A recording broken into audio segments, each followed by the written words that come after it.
Yesterday we did the definition of preposition and types of preposition. We are having three types of prepositions: preposition of time, preposition of place, and preposition of direction. Today we will discuss preposition of time. preposition of time जो कि time को show करते हैं, ठीक है, जो कि time को शो करते हैं वो preposition of time होते हैं। और इसमें बेसिकली कौन कौन सी preposition आती हैं? in, at, on, during, for, since, till, until, ago, before, after, by, to, within। तो सबसे पहले अब हम इन को स्टडी करेंगे। तो इन क्या है? इन एक ऐसी इन प्रपोजिशन कहाँ कहाँ आती है आपको ये याद रखने हैं बस। मंथ्स जैसे इन जनवरी, इन फरवरी, इन मार्च। ईयर्स में इन 2005, इन 2006, इन 2020, ठीक है। डिकेड्स, ठीक है, डिकेड्स और सेंचुरीज दोनों इकट्ठे एक ही जैसे होते हैं ये, ठीक है। डिकेड्स हो चाहे सेंचुरीज हो, जिसको शताब्दियाँ भी बोलते हैं हम, वहाँ पर भी हमेशा क्या आता है? हमेशा इन ही आता है। सीजन जैसे समर, विंटर, ऑटम, स्प्रिंग, इन सब के साथ हम इन लगाते हैं।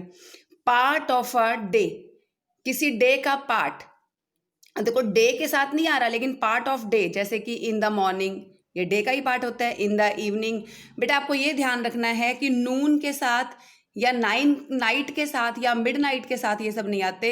इन द मॉर्निंग, क्योंकि मॉर्निंग का पहर बहुत बड़ा होता है। इन द इवनिंग, इवनिंग का पहर भी बहुत बड़ा होता है।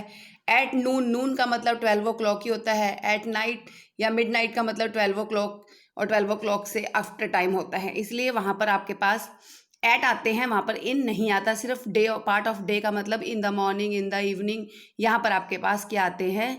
हमेशा इन आता है। उसके बाद period of time, period of time मतलब जो एक टाइम पीरियड चलता रहता है उसके साथ भी हमेशा हम इन लगाते हैं, जैसे in 3 hours, in 1 week, in the next century, in the past, in the present, तो हम क्या लगाते हैं? इन लगाते हैं।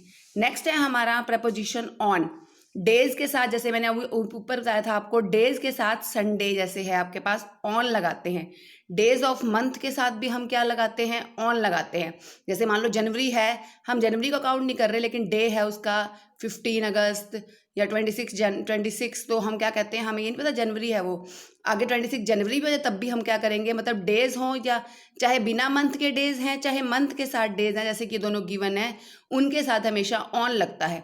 स्पेशल डेज के साथ भी हमेशा ऑन लगता है। डेज हों, स्पेशल डेज हों, मंथ के साथ डेज हो, विदाउट मंथ डेज हो, इनके साथ हमेशा हम ऑन ही लगाते हैं।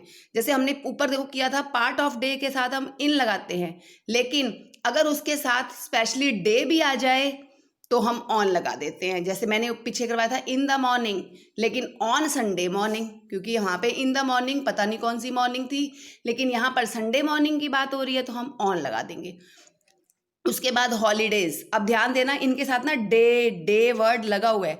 अगर ये डे वर्ड ना लगाएं तो एट आ जाएगा, जो भी आपको मैं आगे करवाऊंगी भी, लेकिन यहाँ पर डे वर्ड लगा हुआ है इसलिए यहाँ पर क्या आएगा? ऑन आ जाएगा। जैसे कि I will go there on Easter day, I will go there on Christmas day, ठीक है, तो आप ऑन लगा रहे हो। लेकिन यही मैं कह दूँ I will go there dash Christmas, day word हटा दिया मैंने, तब मैं एट लगाऊंगी, जो कि मैं अभी आपको बता भी रही हूँ आगे। देखो मैंने लिखा भी हुआ है, इफ डे नॉट यूज, अगर हम डे वर्ड को ना यूज करें तो हम क्या लगा देंगे? एट लगा देंगे। जैसे मैंने अभी एग्जांपल दिया था, I will go there dash Christmas day, अब मैंने डे लगा दिया तो मैं ऑन लगाऊंगी, और I will go there dash Christmas day नहीं लगाया तो मैं एट लगा दूंगी। अब हम थर्ड प्रपोजिशन करेंगे भी यही, एट।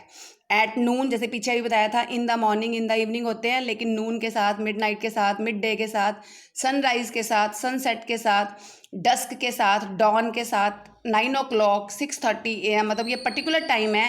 एट का मतलब एग्जैक्ट टाइम से होता है, क्योंकि ये एग्जैक्ट टाइम है तो इनके साथ एट लगता है। वही सेम रूल मैंने यहाँ भी लिखा है कि अगर डे यूज नहीं वर्ड होगा तब भी हम एट लगाएंगे। मील टाइम है, जैसे at lunch, at breakfast, at, ठीक है, डिनर, तो हमेशा उनके साथ एट लगाते हैं। तो इस तरह से ये आपकी प्रपोजिशंस हैं। अगली है आपकी ड्यूरिंग।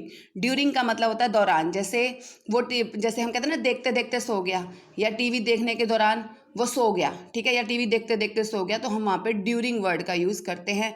आगे इन प्रपोजिशंस को, प्रपोजिशन ऑफ टाइम को ही हम कल कंटिन्यू करेंगे। Thank you.